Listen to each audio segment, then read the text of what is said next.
भुवनेश्वर महानगर निगम और खोर्धा जिला प्रशासन पक्षर भोटर सचेतनता कार्यक्रम 25 मे रे निश्चय जीवी निज बूथ रे भोट देवी। भुवनेश्वर अधिकांश बूथ परिचालना करेंगे केवल महिला अधिकारी।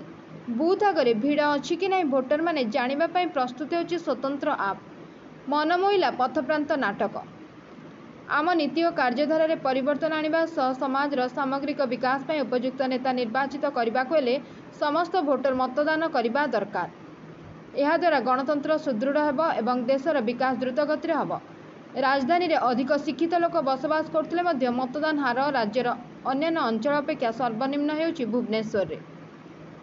तेणु भोटर माने जेपरि मतदान केन्द्र को जाई सेमानकर मताधिकार साब्यस्त करिवे सेथिपई युवा भोटर माने सक्रिय भूमिका ग्रहण करने आगे आसवा पई आह्वान दैछन्ति। भुवनेश्वर अधिकांश बूथ रे रहिबे महिला अधिकारी। यह आम राज्य पई उदाहरण। बूथ लोकेशन जानिबा निमंते हेब स्वतंत्र आप। संपृक्त बूथ रे एक समय रे केते भिड़ अछि ताहा मध्य आप माध्यम रे जानि हेब। भोट हार बढ़ाइबार प्रमुख भूमिका रहिछि नुआ भोटर विशेष करी छात्र छात्रींकर। आम राजधानी रे एथर सर्वाधिक मतदान हेउ एवं स्मार्ट नगरी रे स्मार्ट भोटर भावे आपण माने एहाकू करी देखांतु बोली अनुरोध जणाइथिले खोर्धा जिलापाल श्री चंचल रणा। शिक्षित और सरकारी कर्मचारी निश्चित भोट देवा सह अन्यमानंकु मे 25 तारिख रे अनुष्ठित हेबाकू जाउथबा साधारण निर्वाचन रे निज निजर मतदान केन्द्र रे उपस्थित रही मताधिकार साब्यस्त करबाकू बीएमसी कमिशनर श्री राजेश प्रभाकर पाटिल अनुरोध करछन्ति। आम देश एक गणतंत्र देश। आम देशर लोकप्रतिनिधि माने आम देश को चलांती। तेणु आम देशर शासन पद्धति अनुसार निज देश रे बा आम अंचलर प्रतिनिधि किपरि हेबा दरकार ताहा विचार करिबा एवं सेथिपई निजर मत देवार सुजोग आम संविधान देइछि। तेणु एही अधिकार उपयोग करी गणतंत्रर एही विशाल पर्व रे समस्त अंशग्रहण करबाकू अनुरोध करथिले कमिशनर। भुवनेश्वर रे भोटदान स्थिति कम रही। प्राय 43% भोटर भोट देउथबा बेले पाखापाखि 3,40,000 भोटर अन्य बड़का भोटरଙ୍କ ପାଇଁ लोकप्रतिनिधि बाछिबा ପାଇଁ मत देउछन्ति। एहार अर्थ अन्य माने निजर मतदान अधिकार करूनाहांती। तेबे एही हार बढ़िबा आवश्यक। आम गहन रे जो नुआ भोटर अछन्ति सेमाने भोट दियंतु एवं निजर गणतांत्रिक विप्लव सृष्टि करंतु। एही सचेतनता समस्तंकु छुइबा आवश्यक। एथिरे गणमाध्यमर सहयोग आशा करथिले कमिशनर।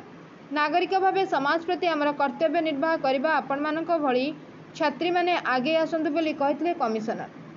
भुवनेश्वर महानगर निगम और खोर्धा जिला प्रशासन मिलित उद्यम रे रमादेवी विश्वविद्यालय रे अनुष्ठित एक कार्यक्रम रे 400 रु ऊर्ध्व अंशग्रहणकारी छात्र छात्री जोग देथिबा बेले विशिष्ट अतिथि भावे बीएमसी कमिशनर श्री राजेश प्रभाकर पाटिल, खोर्धा जिलापाल श्री चंचल रणा, रमादेवी महिला विश्वविद्यालय chairman PG council professor Chandicharan नथ, बीएमसी अतिरिक्त कमिशनर श्री घासीराम मुर्मू और श्रीमती सस्मिता साहू, रमादेवी महिला विश्वविद्यालय रेजिस्ट्रार श्रीमती श्यामली महांती, जिला परिषद मुख्य उन्नयन तथा निर्वाही अधिकारी डॉक्टर बादल महांती, उपजिलापाल चिन्मय आचार्य, जिला प्रशासन बहु वरिष्ठ अधिकारी एवं टीम बीएमसी उपस्थित थे।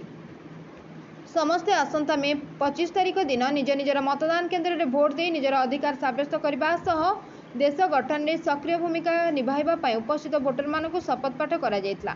ए अवसर रे प्रथम थर पई मतदान करबाकू जाउथबा नुआ भोटर मानकु स्वागत संबर्धना करा जायतला। कार्यक्रम प्रारंभ रे अतिथि और छात्री माने दस्तखत अभियान में सामिल होई निश्चय भोट देबा पई प्रतिश्रुति देथिले।